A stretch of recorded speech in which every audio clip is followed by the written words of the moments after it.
Welcome to Wistwater Reviews, a podcast where I review different elements of my personal life on a 5-star scale.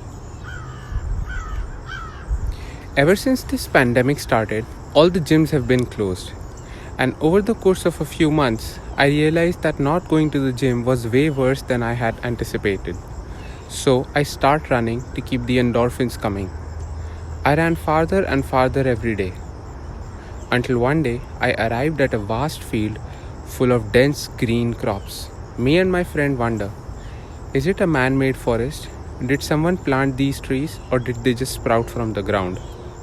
We keep moving.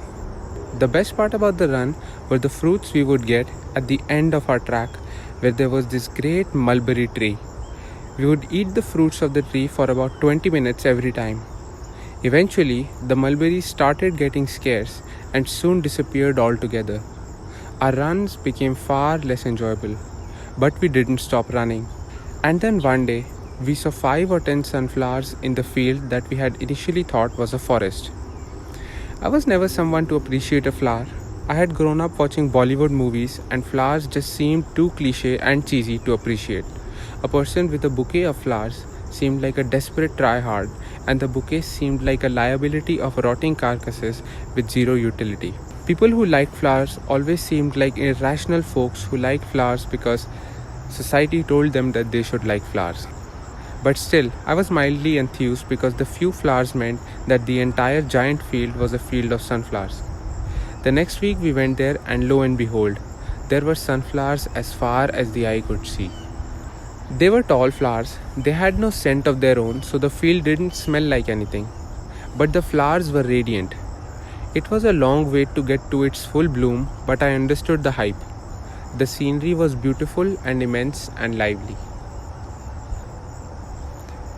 I went 2 weeks later and now the field was a shadow of its former self. Most of the flowers were drooping and about to die. They only bloom for 2 to 3 weeks per year. Why do sunflowers die so fast? Because they don't need to live long.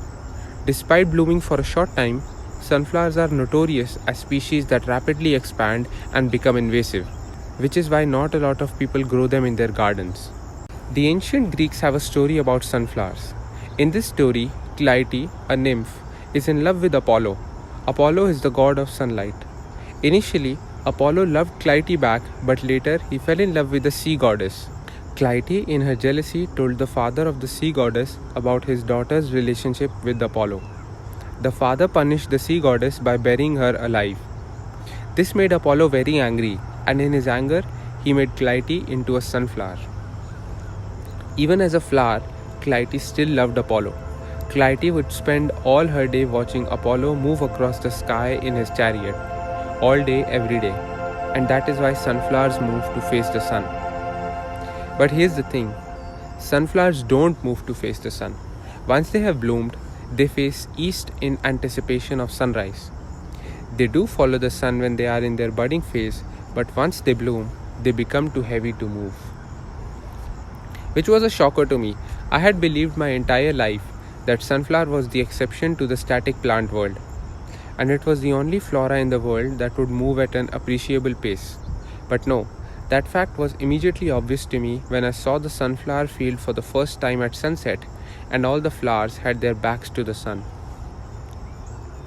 So it looks like Clytie doesn't gaze at Apollo all day, and no one worships Apollo anymore. But the sunflower is celebrated and cherished throughout the world. Clytie didn't give up on love and became a celebrated icon of Mother Nature. I didn't give up on running, and I got to behold the sunflower field in all its glory. Sometimes in life, everything seems to be worse than before, and even more dreadful is the thought of everything deteriorating further. You encounter phases where life isn't as fun anymore. But that's exactly what it is, a phase. By its very nature, temporary and changing. If you ride through it, statistics, wave mechanics, and Mother Nature promises improvement on the other side. On the virtuous path, on a long enough timescale, a flower can prevail over a god. I appreciate flowers now, and I think I have a favorite one. I give sunflowers 4.5 stars.